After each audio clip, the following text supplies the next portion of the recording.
Λόγω των παιδιάδων αλλά και των υψηλών θερμοκρασιών που σημειώνονται το καλοκαίρι στην Κύπρο, τα προβλήματα που παρουσιάζονται με τα έντομα είναι μεγάλα. Ένα όμως από τα έντομα που υπάρχει σε αυθονία στην Κύπρο, προκαλώντας μάλιστα και προβλήματα χωρίς αυτά να γίνονται αντιληπτά στα αρχικά στάδια, είναι ο τερμίτης. Τα διάφορα προβλήματα που προκαλούν στις ξύλινες κατασκευές θα μπορούσαν να προλαμβάνονται εάν υπήρχε νομοθεσία η οποία θα επέβαλε τις προλήψεις εδάφους πριν από την ανέγερση κάθε νέου κτηρίου, καθώς το πρόβλημα ξεκινά από τη γη αν δεν υπάρχει ειδική πρόληψη. Επειδή έχουμε να κάνουμε με έντομα μέσα στη γη, πρέπει να παίρνουμε ορισμένες προφυλάξεις. Όλες οι άλλες χώρες που έχουν πρόβλημα ανά το παγκόσμιο με τερμίδες έχουν νομοθεσίες. Η Ισπανία έχει, η Ιταλία έχει, η Αμερική έχει, Φιλιππίνες, Νέα Ζηλανδία. Η Κύπρος είναι μέσα στις χώρες που έχουν πρόβλημα με τερμίδες. Αλλά δυστυχώς δεν έχουμε αυτή την νομοθεσία για να αποχρεώσει τον άλλον να κάνει. Με αυτόν τον τρόπο θα αποφεύγονταν οι καταστροφές, αφού τα ξυλοφάγα έντομα θα καταπολεμούνταν προσωρινά, έστω και αν μακροπρόθεσμα ελοχεύει ο κίνδυνος επανεμφάνισής τους. Εμείς, σαν επαγγελματίες, έχουμε χαρτογραφήσει τις περιοχές που έχουν πρόβλημα. Ποιες είναι? Στην επαρχία Λευκωσίας έχουμε περιοχή Μακεδονίας που είμαστε τώρα. Έγκομη έχει πάρα πολύ μεγάλο πρόβλημα. Λατσά έχουν πάρα πολύ μεγάλο πρόβλημα. Στις άλλες περιοχές της Κύπρου. Αραδίππου, μεγάλο πρόβλημα. Περιοχή Αρκολιβάδια έχει μεγάλο πρόβλημα. Στην Πάφων υπάρχουν πάρα πολλά προβλήματα σχεδόν σε όλη την Πάφο. Επαρχία Λεμεσού ξεκινάμε από περιοχή Καλογύρους, έχει μεγάλο πρόβλημα.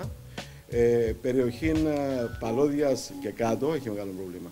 Τώρα, πέραν από τους τερμίτες, ποια άλλα έντομα πιθανόν να απειλούν τις ξύλινες κατασκευές? Έχουμε το Post Powder Pit, το οποίο επηρεάζει ειδικά μπαμπού και έπιπλα τα οποία έρχονται από το εξωτερικό μας, το φέρνουν φυσικά, αλλά και σπίτια τα οποία αναπαλαιώνονται.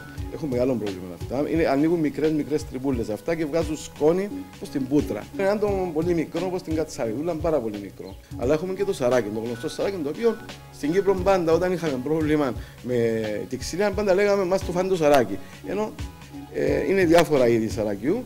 Ο Διευθυντής Εταιρείας Απεντομώσεων, Μιχάλης Μιχαήλ, με τον οποίο συνομιλήσαμε, μας εξήγησε τα στάδια που ακολουθούνται κατά την απεντόμωση μιας ξύλινης κατοικίας, ξεκινώντας από τον καθαρισμό του οικοπαίδου. Γίνεται με πιεστικό, ειδικός ψεκασμός με ειδικό χημικό. Αν με γίνει υπόγειο, θα ξαναψεκασούμε δεύτερη φορά όταν θα μπει το crashing και μετά σταδιακά μέχρι να τελειώσει το σπίτι γίνονται ψεκασμοί, εξειδικευμένοι ψεκασμοί και εμποδισμοί εδάφους. Βάζουμε αυτά τα tubes, τα οποία είναι εμποδισμένα με ένα μαλαγόξυλο, μια προσελκυστική ουσία. Εάν φάει ο τερμίτης, υπάρχει μια μπαλίτσα εδώ πάνω, η οποία πέφτει κάτω και σε ενημερώνει αμέσως ότι έχεις πρόβλημα.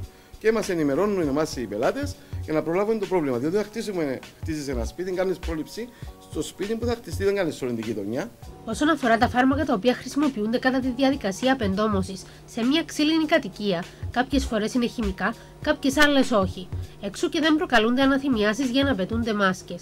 Ανάλογα όμως με το πρόβλημα μιας κατοικίας, οι ιδιοκτήτες πιθανώς να χρειάζεται να αφήσουν το σπίτι τους για 3 με 10 μέρες.